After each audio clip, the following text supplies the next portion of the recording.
نصرت کیسے ہوگی؟ رشتہ ہو جائے تو باپ ٹینشن میں آ جاتا کہ اس کی بارات کا انتظام، یہ جہیز کیسے کرنا ہے۔ جب شادی ہو جائے پھر اس سے پوچھو، وہ کہتا پتہ ہی نہیں چلا کہ نکاح کیسے ہوگا۔ یہ سارے انتظامات رب کرتا ہے۔ کبھی بھی بیٹی سے یہ سوچ کے نفرت نہ کرنا کہ یہ ہماری جائیداد لے کے جائے گا، ہمارا مال لے کے جائے گا۔ ہمیشہ بیٹیوں کو پیار ہے۔ وہ یار یہ 18 سال کی مہمان ہے، 18 سال کی مہمان ہے، 18 سال کے بعد یہ پھر نہیں آئی، پھر یہ اپنے گھر چلی جائے گی۔ تمہارے ساتھ ان کے 18 سال جو گزرنے ہیں یہ محبت سے گزارے، نفرتیں قائم نہ کریں، اور بیٹیوں کو بھی تعلیم کریں۔ بیٹی، ہم نے سوکھے لقمے کھائے ہیں لیکن کبھی تمہیں ننگے سر گھر سے باہر نکلنے پہ مجبور نہ کیا۔ ہم نے لوگوں کی مزدوریاں کی ہیں لیکن کبھی تم سے کسی کے گھر میں برتن نہیں دھلوائے۔ 18 سال ہمارے گھر میں تم نے سکھ کی سانس لی ہے۔ بیٹی، کبھی زندگی میں ایسا قدم نہ اٹھا دینا جس کی وجہ سے تمہارا باپ سوسائٹی میں کسی کو اپنا چہرہ نہ دکھا سکے۔ یہ بھی بیٹیوں کو تعلیم دو، بیٹیوں کو یہ تربیت کرو ان کی۔ ابھی کل کی نیوز ہے جو کیرلا کے اندر ہوا، بچیوں کو، نقاب والی بچیوں کو اسکول کے اندر جانے نہیں دیا گیا۔ اس کی وجہ کیا تھی؟ یہ RS کے گنڈے، بھگوا دھاری جو اس کے اندر اسٹوڈنٹ تھے، انہوں نے اس بات کے لے کر کے احتجاج کیا کہ جو بچیاں نقاب پہن کے مدرسے میں آتی ہیں، اسکول میں آتی ہیں، ان بچیوں کی انٹری بند کی جائے، جبکہ کسی بھی قانون کے اندر کہیں بھی یہ نہیں لکھا ہے کہ کوئی بھی بچی اسکول کے اندر بے نقاب جا سکتی، نہیں جا سکتی، نقاب پہن کے داخل نہیں ہو سکتی، کسی قانون کی کسی کتاب میں یہ نہیں ہے۔ لیکن آج تم سوچ رہے ہو یہ آتنک ہے، یہ ہماری بیٹیوں کو بے آبرو کرنے کا نشانہ بنایا جا رہا ہے۔ یہ وہ لوگ ہیں جن کی اپنی ننگی گھوم رہی ہیں اور یہ چاہتے ہیں ان کی عزت سے کیوں رہ رہے ہیں۔ یہ دشمنوں کی سوچ اور پلاننگ ہے کہ مسلمانوں کو بے پردہ کیا جائے، ان کی بیٹیوں کو بے پردہ کر کے روڈوں پہ لاؤ۔ ہم جانتے عزتیں انہی کی لٹتی ہیں جو اپنے جسموں کی نمائشیں کیا کرتی ہیں۔ کوئی تاریخ ایسی نہیں دکھا سکتے جو کسی پردہ کرنے والی بیٹی کی آبرو لوٹی گئی۔ یہ ہماری تمہاری بیٹیوں کو ننگا کرنے پہ لگے ہیں۔ اب تیری میری ذمہ داری ہم بیٹیوں کو پردے میں لائیں۔ صرف جلسے میں سر ہلانے سے کام نہیں چلے گا۔ جاؤ میرج ہال میں چلے جاؤ، ہاں کسی بھی میرج ہال میں چلے جاؤ، جا کے تماشے دیکھو۔ کھانا کھانے کی ہمت تو کیا یار، رکنے ہمت نہیں ہوتی۔ یہ تیرے میرے گھر کی کہانی ہے۔ اور رشتہ کرنے جا رہا تو پوچھ رہا ڈگری کون سی ہے لڑکی کے پاس، ہے میں کیا کہ نہیں، ہائی اسکول ہے کہ نہیں۔ اگر کسی غریب بچی نے قرآن سے ہی پڑھ لیا ہے اور اسے انگلش کی کوئی، ہندی کی کوئی ڈگری اس کے پاس نہیں، تو یہ کہہ کے چھوڑ دیتے نہیں وہ تو کچھ پڑھی ہوئی نہیں ہے۔ اور جسے قرآن آتا وہ کچھ نہیں، جسے قرآن نہیں آتا، ہندی انگلش آتی ہے، وہ سب کچھ ہو گئی۔ یہ ہماری عقلیں ہیں۔ ہم کون سی قوم کو، ہم کون سی نسل دینا چاہ رہے ہیں، کبھی خیال کیا؟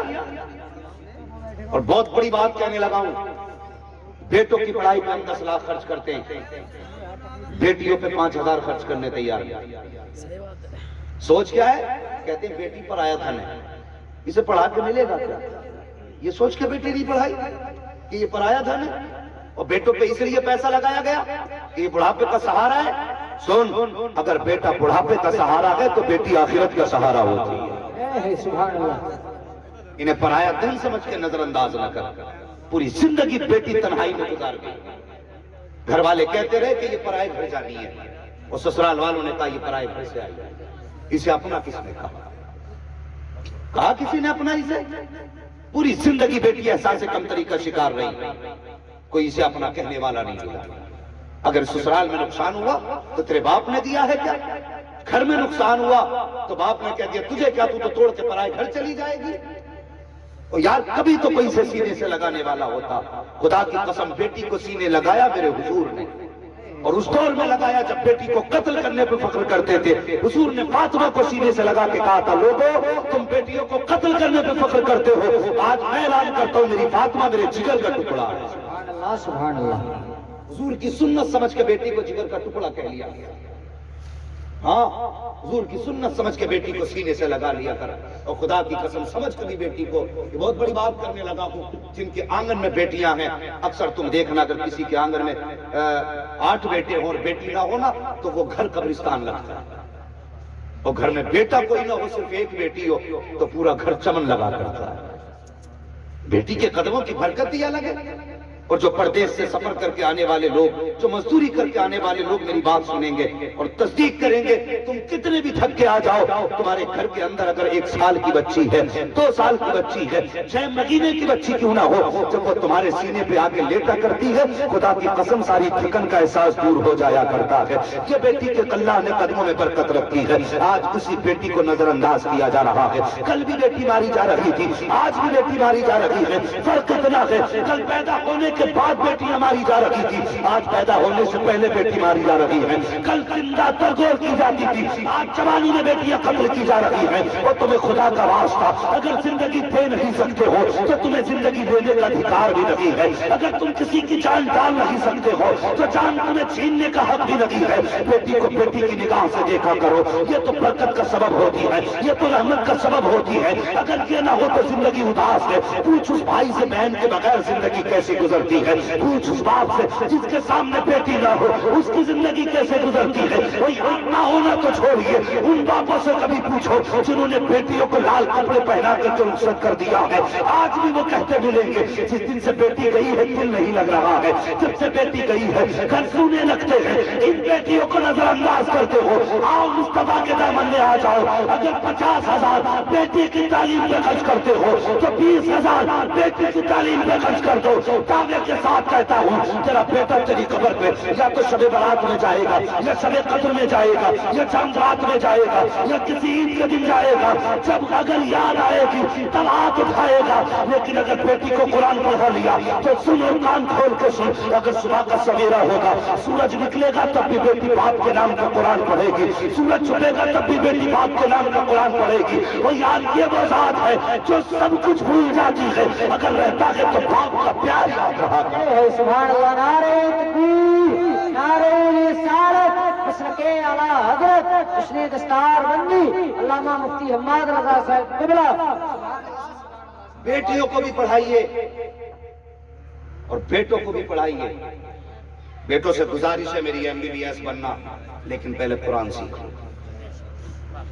اور میں کہتا ہوں بھائی، جس نے ایک بیٹے کو وکیل بنایا، جج بنایا اور ڈاکٹر بنایا، بڑی بڑی 4 بیٹوں کو 4 ڈگریاں دے کے چلا گیا اور ایسی قبر میں جا کے لیٹ گیا، میں کہتا ہوں سب سے بڑی بغیرتی کی موت مرا۔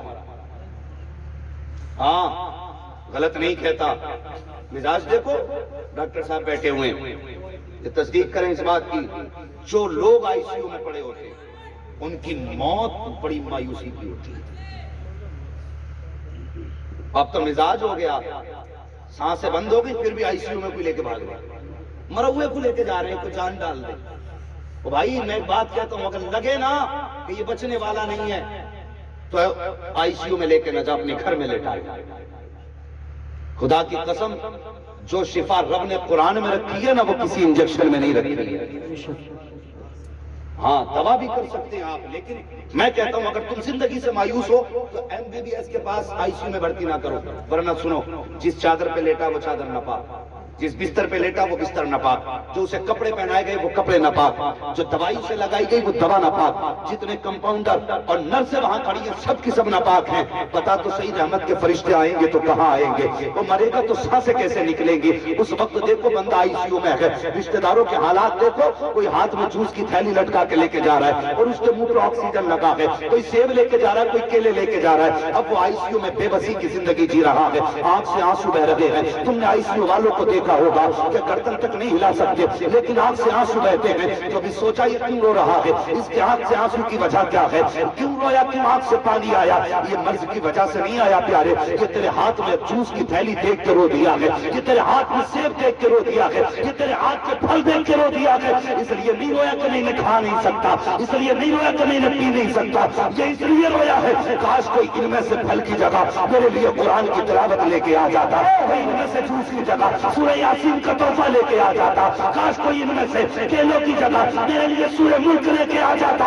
وہ کہتا ہے کاش اگر ایسا ہو جاتا، یہ قرآن لے کے آ جاتے، اگر سکھ سے جی نہیں سکتا تھا کم سے کم سکون سے عزت کی موت تو مر سکتا تھا۔ سبحان اللہ زندہ باد۔ خدارا اپنے گھر میں قرآن کا ایک پودا لگا لو، ایک پودا قرآن کا لگا لو، یہ کوئی نرسری میں پودا نہیں ملے گا۔ مولوی صاحب سے پوچھیں گے قرآن والا پودا کون سا تھا؟ قرآن کے پودے سے مراد یہ اپنا کم سے کم ایک بیٹے کو قرآن کا قاری بنا لو، تاکہ تم بے بسی کی موت نہ مر سکو، مایوسی کی موت نہ مر سکو۔ جب تمہاری سانسیں اٹکنے لگے تو کوئی امام صاحب کو تلاش کرنے نہ بھاگے، محلے کے حافظ کو تلاش نہ کرے، سانسیں تیری اٹکنے لگے، بیٹا آ کے کہ ابا اداس نہ ہو، جو قرآن تو نے سکھایا تھا اسی دن کے لیے سکھایا تھا، پریشان کیوں ہوتا کہ تلاش کی ضرورت نہیں ہے، ابا جی تیرا بیٹا قرآن پڑھ کے سنائے گا۔ اللہ اکبر، جب اس شان سے بیٹے قرآن پڑھتے ہیں نا پھر زندگی دیکھو، باپ بے بسی کی موت نہیں پڑتا مرتا، بلکہ ادھر بیٹے کے لب پہ قرآن ہوتا ہے، ادھر اس کے جسم سے آسانی سے جان نکل جایا۔ سبحان اللہ سبحان اللہ۔ اور ایک بات اور کہہ دوں، یہ دیکھنے میں چھوٹے موٹے لگ رہے ہیں، اور کبھی یہ مت سوچنا سنگل پسٹل